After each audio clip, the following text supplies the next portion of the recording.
of people like to know who their teacher is and what their deal is. So I'm Jennifer Powdermaker, and my background is a little bit diverse, but in a nutshell, I was raised in a very dysfunctional, addicted, and abusive family. I was born into addiction. My mother was prone to depression and narcissism, and I tracked back the abuse and the addiction 3 generations just from my own research, and I have a suspicion it probably went back a great deal farther than that, just in my family line. Just to give you an example, I weighed 200 pounds by the time I was 10 years old. My grandfather was an alcoholic, and my mother, instead of becoming an alcoholic, became a food addict. My father was also a food addict, among other obsessive compulsive behaviors that ruined his health, shortened his life, and ruined his career, and as a result, put the family into very bad financial circumstances. So I was raised in a very chaotic, very unstable environment where money was not good, and there was no emotional support. There was a lot of abuse. I suffered physical abuse at the hands of other family members, and really, it was not a good start in life. And I sort of was on my own. I got no support. When I went to school, the teachers blamed me for my condition. I never received any support. This was a time when childhood obesity was not very common. Unfortunately, it is very common now, but it's still considered a character flaw. And I was very hurt by that. My peers were very cruel, and I just really did not have a good start out in life.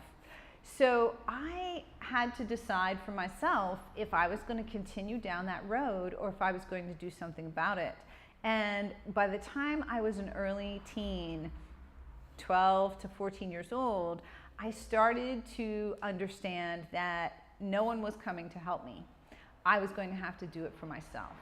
And that's when I started doing this research. I started first, of course, with addictions, because that was the one that was hurting me the most. That was the one that impacted me. As I said, being 200 pounds when you're 11, 12 years old, that's not a healthy body. That's very painful. And anyone who is struggling with obesity, my heart goes out to you, because I understand completely that you are in pain all the time when your body is like that.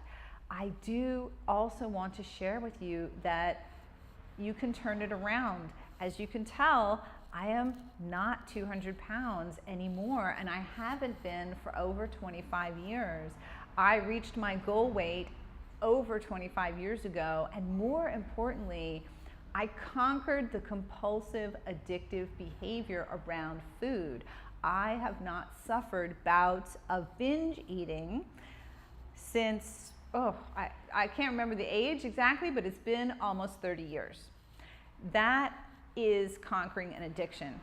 Some people go into recovery and they think they're just always going to be in recovery. They're always going to be in 12 steps, or they're always going to be working with a therapist, and they're never actually going to conquer the addiction. Well, I want to share with you that there is hope.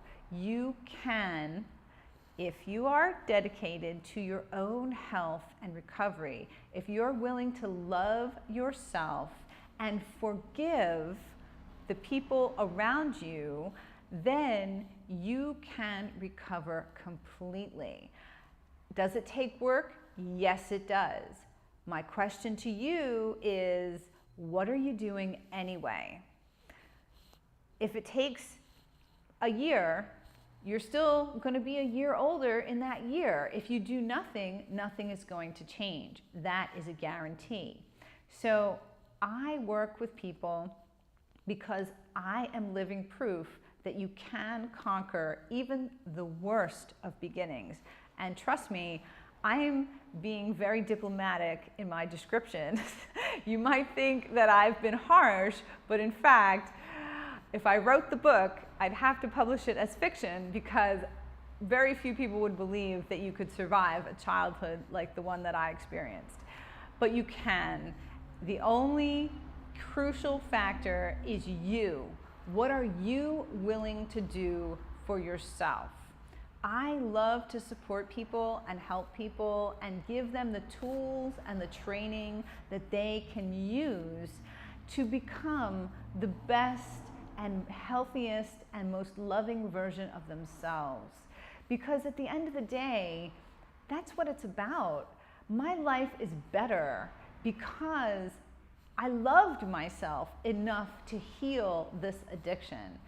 I love my family members, even the ones who are still addicted, even the ones who are still angry, still holding on to those old grudges and those old abuses.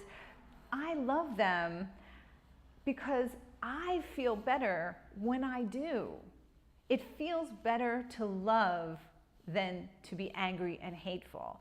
At the end of the day, forgiveness is really a gift to yourself. It's not for the other person. It just feels better to be loving, even towards someone who perhaps has no way of acknowledging in that you are loving to them because of where they are at. It's not about them, it's about you. So I invite you to contact me through my website, and I am happy to work with you if you are ready to make this change and invest in your own health and well-being to live the best life that you envision for yourself. Because if we all were living our best selves, what a beautiful and healed and functional world this would be. And my dream is that no child has to go through an abusive, addicted upbringing if we all come from a place of centered love. So I thank you for allowing me to share a little bit about myself, and I love you. Have a wonderful day and a beautiful life.